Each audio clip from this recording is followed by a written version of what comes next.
Hello everyone, मेरा नाम है अजय कुमार द्विवेदी और मैं हूं आपका इंग्लिश टीचर।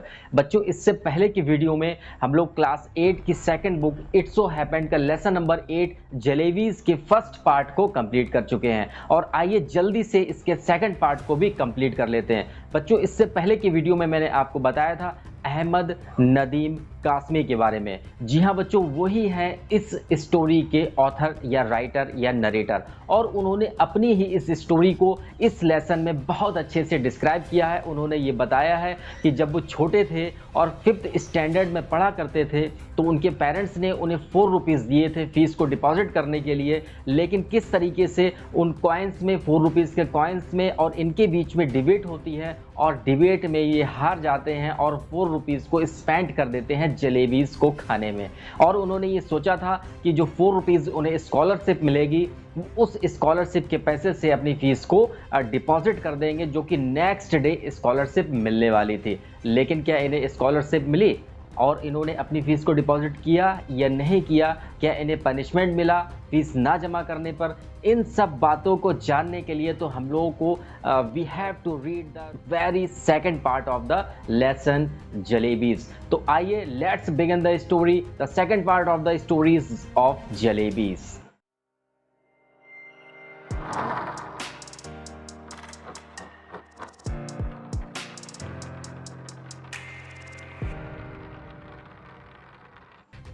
और बच्चों, सेकंड पार्ट स्टार्ट होता है वहां से जब ये 1 रुपीज़ की जलेबी को ले लेते हैं और हलवाई 1 रुपीज़ की बहुत सारी जलेबी को एक होल न्यूज़पेपर में रखकर इन्हें दे देता है। और जैसे ही ये जलेबी इसको खाने की कोशिश करते हैं, ट्राई करते हैं, इन्हें ये दिखाई पड़ता है कि इनके जो चाचा जी हैं, जो डेली कोर्ट में जाया करते थे अपने टोंगा से, वो उन्हें सामने से आते हुए दिखाई पड़ते हैं। तभी ये बहुत डर जाते हैं और एक पास में एक सकरी सी गली होती है, नैरो गली होती है, उस गली में जलेबी को चेस्ट से लगाकर दबाकर उस गली में भाग जाते हैं और एक सेफ कॉर्नर पकड़ लेते हैं। और जैसे ही इन्हें एक सेफ कॉर्नर मिल जाता है, वहां पर जाकर ये पेट भर के बहुत सारी जलेबीज को खाते हैं। और ये इतनी सारी जलेबीज खा लेते हैं, लेकिन उसके बाद में 1 रुपीज़ में बहुत सारी जलेबीज मिलती हैं और बहुत सारी जलेबीज बच भी जाती हैं। तो इन्हें ये ऐसा फील होता है कि अगर किसी ने थोड़ा सा भी इनके पेट को, स्टमक को अगर प्रेस कर दिया तो सारी जलेबीज ईयर से और नोज से बाहर आ जाएंगी। तो है ना बच्चों, ये अजीबोगरीब बात। इन्होंने इतनी सारी जलेबीज खा ली थी कि आखिर जो बर्फ आ रही थी, इन्हें डकार आ रही थी, उसमें से भी जलेबी की ही खुशबू या जलेबी की ही डकार आ रही थी। अब इनका मन ये होता है कि अब इन्होंने पेट भर के तो जलेबी खा ली है, आखिर जो बची हुई बहुत सारी जलेबीज हैं उसका क्या करना है। तो जलेबी खाते हुए बहुत सारे छोटे छोटे बच्चे भी वहाँ पर इन्हें देख लेते हैं और वहाँ पर इनके पास भीड़ लग जाती है और ये छोटे छोटे बच्चों में जितनी जलेबीज बची थी वो सब जलेबीज को बांटना शुरू कर देते हैं। इसके बाद में इन्हें जलेबी बांटने में बहुत अच्छा फील होता है। एक पास में चौतरा सा होता है, वहाँ पर ये पहुँच जाते हैं और उस पर खड़े होकर जलेबीज बच्चों में बांटना शुरू कर देते हैं। और उसके बाद में ये सोचते हैं कि चलो 1 रुपीज़ की जलेबी और मंगा लेते हैं। इस तरीके से अभी तक इन्होंने 2 रुपीज़ स्पेंड कर दिए थे जलेबी को खरीदने में। और इन्हें ये फील हो रहा था कि जिस तरीके से सिटी के गवर्नर गरीबों में, बैगर्स में चीज़ें बांटा करते हैं, उन्हें बिल्कुल यही फीलिंग आ रही थी। और उन्हें ये लग रहा था कि आज अगर चिल्ड्रंस इलेक्शन हो जाए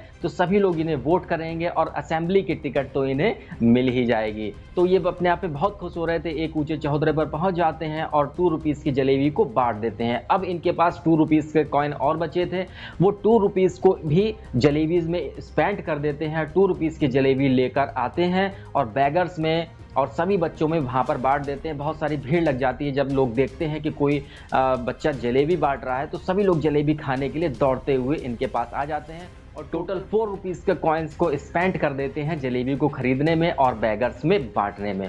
इसके बाद में ये घर आ जाते हैं और इनकी जेब में कोई भी कॉइन नहीं होता है, लेकिन इनका पेट इतना भर गया होता है कि उन्हें लगातार डकार आ रही थी और इनका डाइजेशन भी गड़बड़ हो जाता है, क्योंकि रात में इन्हें डिनर भी लेना था और डिनर भी लेते हैं। क्योंकि अगर डिनर नहीं लेते तो घर पे क्या बताते, अपने पेरेंट्स को क्या बताते कि ये डिनर क्यों नहीं ले रहे हैं। अगर उनके जो पेरेंट्स हैं डॉक्टर को कॉल कर देते और डॉक्टर इनकी नर्व को चेक करके ये बता देता कि इन्होंने तो बहुत सारी खाई हैं जलेबियाँ, तो इनका पनिशमेंट मिलना ही था।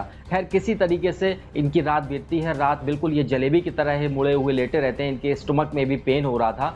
खैर जैसे ये कहा ही जाता है, बच्चे जो हैं मशीन होते हैं, डाइजेशन मशीन होते हैं, इनका डाइजेशन हो जाता है और सवेरे ये पहुंच जाते हैं स्कूल में। इन्हें विश्वास था कि आज जो स्कॉलरशिप 4 रुपीज़ की मिलने वाली है उससे ये पेमेंट कर देंगे और डिपॉजिट कर देंगे अपनी फीस को। लेकिन ये क्या हुआ, जैसे ही अपने स्कूल में पहुंचते हैं इन्हें ये पता लगता है कि इस मंथ की जो स्कॉलरशिप है वो मिलेगी नेक्स्ट मंथ में। अब ये सुन के तो इनके पैरों के नीचे से ज़मीन खिसक जाती है, बहुत डर जाते हैं और मास्टर गुलाम मोहम्मद ये अनाउंस कर देते हैं कि रिसेस यानी हाफ टाइम के बाद में फीस डिपॉजिट की जाएगी।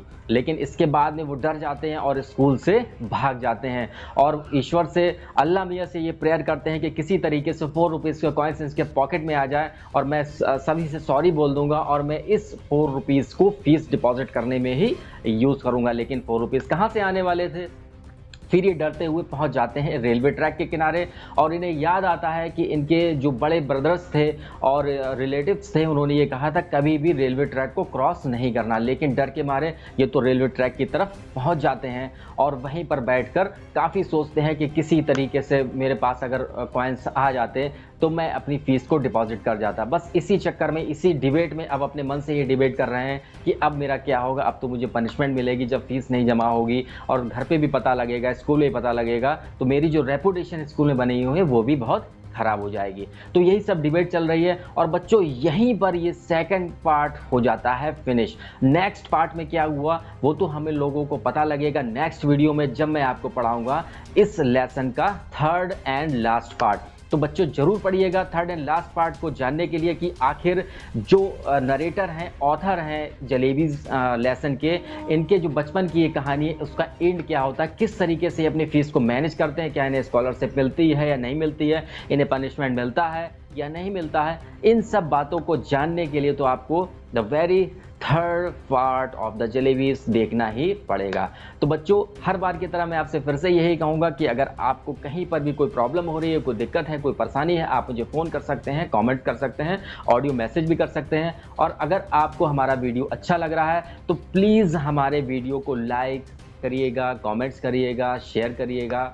और जो लोग हमारे चैनल पर आए हैं फर्स्ट टाइम, मैं उनसे रिक्वेस्ट करूँगा प्लीज़ हमारे चैनल को ज़रूर ही सब्सक्राइब कर लें और सब्सक्राइब करने के बाद में जो छोटा सा बेल आइकन है ना उसे प्रेस करना बिल्कुल ना भूलिएगा, ताकि जैसे ही हमारा वीडियो अपलोड होगा यूट्यूब पर सबसे पहले नोटिफिकेशन पहुंचेगा आपके पास में। तो बच्चों नेक्स्ट वीडियो में हम लोग मिलते हैं जलेबीज के थर्ड एंड लास्ट पार्ट के साथ में। तब तक के लिए गुड बाय, थैंक यू।